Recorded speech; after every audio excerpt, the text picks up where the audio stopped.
And the pretty much only thing on our agenda tonight is to have interviews for the candidates for school board vacancy in District 5.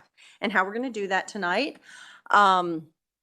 We have already met the candidates or the applicants in a back room. We have them sequestered with our superintendent, who you notice isn't here with us. He's keeping them company for a little bit. So to ensure that they don't watch the live feed or they don't receive any information about the questions on the ballot or on the, I don't know, the questions that we have. So the questions will be on the podium for the applicants, and we have them in our folders. We'll also put them up on the screen so that those of you with us can follow along. They can answer the questions in any order that they would like. They have 25 minutes and as much depth as they would like to answer each question. They have 25 minutes for the entire interview. They will have a 5-minute warning.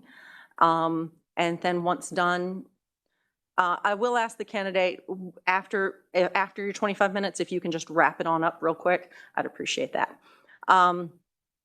Okay, I think we're ready for our first candidate, our first applicant, and that would be Miss Holly Cave. And we'll let you come on up and take a second to look over the questions. And can we get the questions up on the monitor? There we go.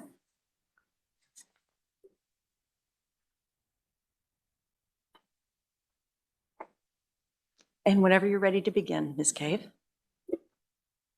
And then once she begins speaking, that's when we'll start her clock, okay?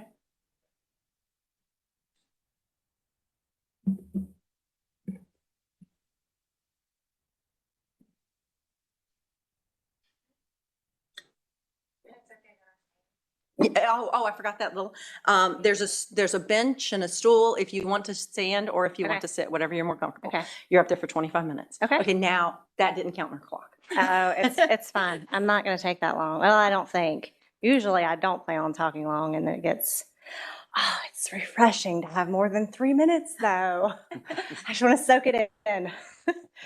All right. Why do I want to fill this short-term vacancy? I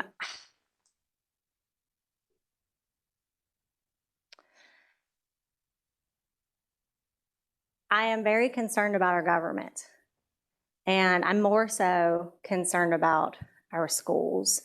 Abraham Lincoln once wisely said that the philosophy in the schoolroom of one generation will be the philosophy of government in the next.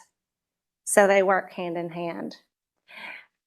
When I looked at Rockingham County Public Schools leadership, when I looked at what Rockingham County Public Schools in 2020, when we shut down, I saw a lot of good teachers. In fact, my first grader was reading on a 3rd grade level when we shut down for COVID. And so I had absolutely no worries about him whatsoever. And I did not have a big hand in that. I read to my kids like any normal, good mother does, but what he learned, letter sounds, sight words, reading, all of that, that was done by the public school system. So I cannot take any credit for that. He did well. And so I thank the teachers for that. So when I looked at the schools at that time, I saw really good teachers. But when I looked at the leadership, I did not see a boldness there that I would have liked to have seen with regards to the decisions that were made in 2020 and 2021. And I was there at the Spotswood meeting in July of 2020, before it became really cool to go to school board meetings. I was there. And so, not seeing that kind of bold leadership bothered me over the next 2.5 years, because I believe that courage is contagious, and I believe that it starts at the top. And so when I think about what I want trickling down to our students, I would love to see boldness and courage, because I believe that that is what creates a good leader.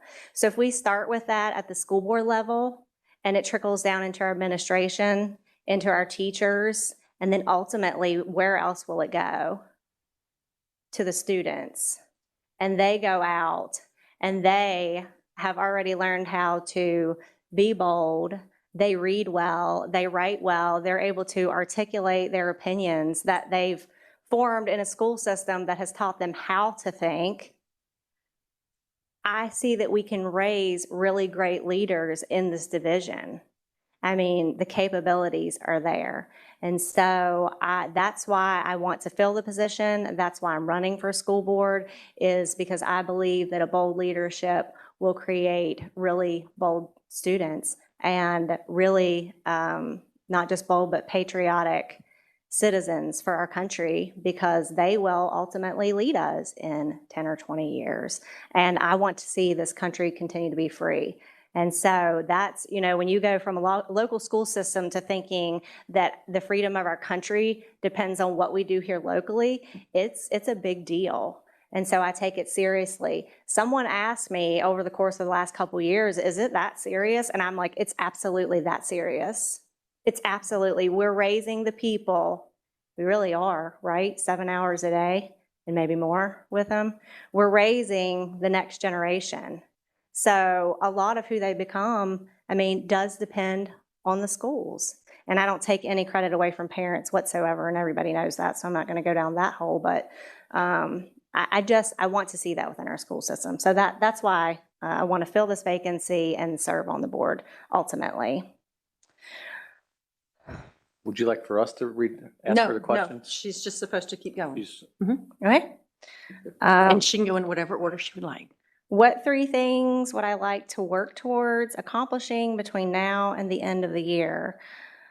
I tried to predict before I came what questions you would ask, and I actually thought the question would be either what's the first thing you would do serving on the board, or what's the most important, and I could not come down to just one. So I'm glad that it says 3 things, and maybe I can condense to 3. I don't want to harp on school resource officers. It's widely known that I support them, but it comes under a much broader heading of safety. Is safety in the schools. I love that we already see that we're getting, those different locks and the key fobs and stuff like that in place. I hope that we'll be really organized with keeping up with those and, deactivating when, a teacher, whoever leaves. I've worked for a place previously that we had to, every time a manager left, we had to change, the keys, and I was the one in charge of making sure that happened. So it's a big deal. So whoever's in charge of that, they have to do a good job. This school system depends on all of us. So you guys have to make the bold decisions, but then there's follow through with everybody underneath of you, making sure that those things happen. And I think that we can all work together to do that. So in speaking about safety, that's something I'm glad to see happening. I want to see officers cover all of our schools.